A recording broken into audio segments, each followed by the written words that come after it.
નમસ્કાર. વિચાર કરો, સરકારી રાશનની દુકાન પર અનાજ લેવાની જે રીત છે એ હવે કાયમ માટે બદલાઈ રહી છે. કલ્પના કરો કે તમને મળતી સબસિડીના પૈસા એટલા સ્માર્ટ છે કે એને પોતે જ ખબર છે કે એને ક્યાં અને કઈ વસ્તુ માટે વાપરવાનું છે. ના, આ કોઈ સાયન્સ ફિક્શન ફિલ્મની વાત નથી. આ તો ગુજરાતમાં શરૂ થયેલા એકદમ નવા પ્રયોગની હકીકત છે. તો ચાલો આજે ઊંડાણમાં સમજીએ કે આ ડિજિટલ રૂપિયો એટલે કે ઈ-રૂપી આખિર શું છે અને આપણા સૌના જીવન પર એની શું અસર થવાની છે. આ દ્રશ્ય કદાચ આપણામાંથી ઘણા લોકો માટે જાણીતું હશે, ખરું ને? મજૂરી કરીને ઘસાઈ ગયેલા હાથ હોય કે પછી આપણા વડીલોની ઝાંખી પડી ગયેલી આંગળીઓની છાપ હોય, પેલી બાયોમેટ્રિક મશીન પર અંગૂઠો મેચ ન થાય, ત્યારે એ ખાલી એક ટેકનિકલ પ્રોબ્લેમ નથી હોતો. એ એમના હકના અનાજ અને એમની વચ્ચે ઊભી થયેલી એક મોટી દિવાલ બની જાય છે. તો જુઓ, જૂની સિસ્ટમની સમસ્યાઓ શું હતી? ફિંગરપ્રિન્ટ મેચ ન થવી, નેટવર્ક બરાબર ન ચાલવું અને સૌથી મોટો ડર, સબસિડીના પૈસા જેમના માટે છે એમના સુધી પહોંચવાને બદલે બીજે ક્યાંક વહી જાય. હવે એની સામે એક નવું વચન છે, એક એવી સિસ્ટમ જ્યાં બસ QR કોડ સ્કેન કરો અને પેમેન્ટ થઈ જાય. સબસિડી સીધી લાભાર્થીના ડિજિટલ વોલેટમાં પહોંચે. આ માત્ર નાનો મોટો સુધારો નથી, આ આખી સિસ્ટમને જડમૂળથી બદલવાની કોશિશ છે. તો આ મોટા પરિવર્તનના કેન્દ્રમાં છે એક નવી ટેકનોલોજી. અને હા, એક વાત સ્પષ્ટ કરી દઉં, આ કોઈ બીજી યુપીઆઈ કે પેમેન્ટ એપ નથી. આ તો કંઈક બહુ જ મૂળભૂત છે. આ ભારતીય ચલણનું જ એક નવું ડિજિટલ સ્વરૂપ છે. ચાલો આને જરા બરાબર સમજીએ. આને કહેવાય છે સેન્ટ્રલ બેંક ડિજિટલ કરન્સી, એટલે કે CBDC, અથવા આપણે એને ઈ-રૂપી તરીકે પણ ઓળખીએ છીએ. જુઓ, આ કોઈ બિટકોઇન જેવી પ્રાઇવેટ ક્રિપ્ટોકરન્સી બિલકુલ નથી. આ તો રિઝર્વ બેંક ઓફ ઇન્ડિયા એટલે કે RBI દ્વારા જારી કરાયેલું ઓફિશિયલ ચલણ છે. એકદમ સાદા શબ્દોમાં કહીએ તો તમારા ખિસ્સામાં જે કડક નોટ છે ને, બસ એનો જ આ ડિજિટલ અવતાર છે, જેની ગેરંટી ખુદ RBI આપે છે. હવે તમારા મનમાં એક સવાલ ચોક્કસ થતો હશે કે ભાઈ, આ યુપીઆઈ જેવું જ છે ને? તો ના, આ બંનેમાં જમીન આસમાનનો ફરક છે. તમે યુપીઆઈને એક હાઈવે સમજી શકો છો, જે બેંકો વચ્ચે પૈસા ટ્રાન્સફર કરવાનું કામ કરે છે. જ્યારે ડિજિટલ રૂપિયો તો પોતે જ પૈસા છે, એ ખુદ એક ગાડી છે. અને સૌથી મોટો તફાવત શું છે ખબર છે? ડિજિટલ રૂપિયો ઇન્ટરનેટ વગર પણ કામ કરી શકે છે, જે યુપીઆઈમાં શક્ય નથી. અને હવે આવે છે આખી ગેમ ચેન્જર વાત. આ જે ડિજિટલ રૂપિયો છે એ પ્રોગ્રામેબલ મની છે. આનો મતલબ એ થયો કે સરકાર જે સબસિડીના પૈસા મોકલશે એ એક સ્માર્ટ ડિજિટલ કૂપનની જેમ કામ કરશે.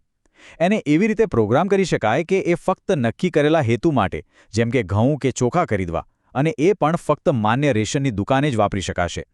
આનાથી એ 100% પાકું થઈ જાય કે મદદ જે કામ માટે મોકલાય છે બરાબર ત્યાં જ પહોંચે છે. આ બધી વાતો તો થિયરીમાં સારી લાગે, પણ શું આ હકીકતમાં કામ કરે છે?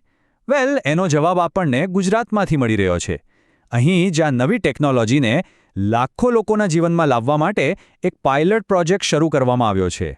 અને આ પ્રોજેક્ટનો વ્યાપ બહુ ઝડપથી વધી રહ્યો છે.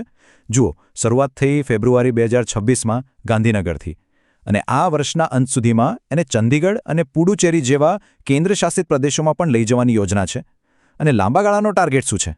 આગામી 3 થી 4 વર્ષમાં આખા દેશને આ ડિજિટલ સિસ્ટમ સાથે જોડી દેવાનો. ખાસ ગુજરાતની વાત કરીએ તો આ નવી સિસ્ટમનું ટેસ્ટિંગ અત્યારે અમદાવાદમાં, સાણંદ તેમજ સુરત, આણંદ અને વલસાડ જેવા વિસ્તારોમાં થઈ રહ્યું છે. અહીં જે અનુભવો મળશે એના આધારે જ એને આખા રાજ્યમાં લાગુ કરવાની યોજના તૈયાર થશે. પ્રોજેક્ટની શરૂઆત કેટલા મોટા સ્કેલ પર થઈ છે એ આ આંકડો બતાવે છે. લગભગ 22.5 લાખ રેશન કાર્ડને આ સિસ્ટમમાં જોડાવા માટે શરૂઆતમાં જ વ્હાઇટલિસ્ટેડ કરી દેવાયા છે. વ્હાઇટલિસ્ટેડ એટલે શું? એટલે કે એવા લાભાર્થીઓ જેમનો બધો ડેટા, જેમ કે આધાર કાર્ડ, રેશન કાર્ડ અને મોબાઈલ નંબર, બધું પહેલેથી જ એકબીજા સાથે બરાબર મેચ થાય છે. આવા લોકો આ સિસ્ટમમાં બહુ જ સરળતાથી જોડાઈ શકે છે. ચાલો હવે સૌથી કામની વાત પર આવીએ. જો કોઈ લાભાર્થી આ સિસ્ટમમાં જોડાવા માંગતા હોય તો એમને શું કરવું પડે? એની પ્રોસેસ શું છે? ચાલો ફટાફટ સમજી લઈએ. તો સૌથી પહેલાં 4 વસ્તુઓ હાથવગી રાખવી પડશે. 1. એન્ડ્રોઇડ સ્માર્ટફોન, આધાર કાર્ડ, રેશન કાર્ડ અને સૌથી અગત્યની વસ્તુ, એક જ મોબાઈલ નંબર જે આધાર અને રેશન કાર્ડ બંને સાથે લિંક થયેલો હોય. આ લિંકિંગ બહુ જ જરૂરી છે. એના વગર પ્રોસેસ આગળ નહીં વધે. પ્રોસેસ એકદમ સિમ્પલ રાખવાની કોશિશ કરાઈ છે. સ્ટેપ બાય સ્ટેપ સમજીએ. પહેલું સ્ટેપ, PNB ડિજિટલ રૂપી એપ ડાઉનલોડ કરવાની છે. એ પછી તમારો રજિસ્ટર્ડ મોબાઈલ નંબર નાખીને વેરીફાઈ કરવાનું. પછી આધાર ઓથેન્ટિકેશન થશે. એક 6 અંકનો પિન સેટ કરવાનો અને બસ થોડી જ મિનિટોમાં તમારું ડિજિટલ વોલેટ તૈયાર. કોઈ પણ નવી ટેકનોલોજી આવે એટલે એના પડકારો પણ હોય જ છે. તો કાગળ પર જે વચનો અપાયા છે એ જમીન પર કેટલા સાચા ઉતરે છે? આ સિસ્ટમ કેટલી સરળ છે અને કેટલી મુશ્કેલ? ચાલો એની પર પણ એક નજર નાખીએ, જેથી આપણને આખું ચિત્ર સ્પષ્ટ દેખાય. સરકારનો ઈરાદો તો આ સૂત્રમાં એકદમ સાફ છે. દરેક દાણો, દરેક રૂપિયો, દરેક અધિકાર. એટલે કે કેન્દ્રથી નીકળેલી મદદનો એક એક રૂપિયો અને અનાજનો એક એક દાણો એના સાચા હકદાર સુધી પહોંચવો જ જોઈએ. પણ સિક્કાની બીજી બાજુ પણ છે. ગૂગલ પ્લે સ્ટોર પર એક યુઝરનો અનુભવ સાંભળો. એ લખે છે, આ એપ ટેકનિકલ ભૂલોથી ભરેલી છે. એનો ઉપયોગ કરવો અઘરો છે. એ અધૂરી અને અવિશ્વસનીય લાગે છે. આ આપણને યાદ અપાવે છે કે મોટા વચનો અને જમીન પરની હકીકત વચ્ચે હજી પણ અંતર છે. અને આ એકલદોકલ ફરિયાદ નથી. મોટા ભાગે લોકોને કઈ કઈ તકલીફો પડી રહી છે. તો તમે પાત્ર નથી એવી એરર બતાવે છે. સિમ વેરિફિકેશન વારંવાર ફેલ થાય છે. એપ બહુ ધીમી ચાલે છે અથવા તો બંધ થઈ જાય છે. અને સૌથી મોટી વાત, ઘણા લોકોને આખી પ્રોસેસ સમજવા માટે કોઈકની મદદની જરૂર પડી રહી છે. તો ચાલો હવે આ બધી નાની મોટી તકલીફોથી થોડું ઉપર ઉઠીને જોઈએ આ પ્રયોગનું વ્યાપક મહત્વ શું છે. આ માત્ર ગુજરાત કે રેશનની વાત નથી. આની સાથે આખા દેશની કલ્યાણકારી યોજનાઓનું ભવિષ્ય જોડાયેલું છે. આને તમે એક મોટી લેબોરેટરી સમજી શકો છો. જો આ પ્રયોગ અહીં સફળ રહ્યો તો વિચારો, આ જ ટેકનોલોજીનો ઉપયોગ ખેડૂતોને ખાતરની સબસિડી આપવા, વિદ્યાર્થીઓને સ્કોલરશિપ આપવા, એટલે કે દરેક સરકારી યોજનામાં ભ્રષ્ટાચાર રોકવા માટે થઈ શકે છે. આ આખી સિસ્ટમમાં પારદર્શિતા લાવવાની જબરજસ્ત ક્ષમતા ધરાવે છે. અને અહીંથી એક બહુ જ દમદાર શબ્દ સામે આવે છે, ડિજિટલ સત્યાગ્રહ. જેનો અર્થ એ છે કે ટેકનોલોજીનો ઉપયોગ ભ્રષ્ટાચાર અને સિસ્ટમની ખામીઓ સામે એક હથિયાર તરીકે કરવો. જેમ ગાંધીજીનો સત્યાગ્રહ સત્ય માટેનો આગ્રહ હતો, એમ આ કોડ અને ટેકનોલોજી દ્વારા પોતાના અધિકારો મેળવવાનો આગ્રહ છે.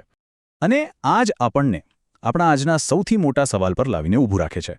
શું ટેકનોલોજી, શું એક કમ્પ્યુટર કોડ લોકોના હકની ગેરંટી બની શકે છે?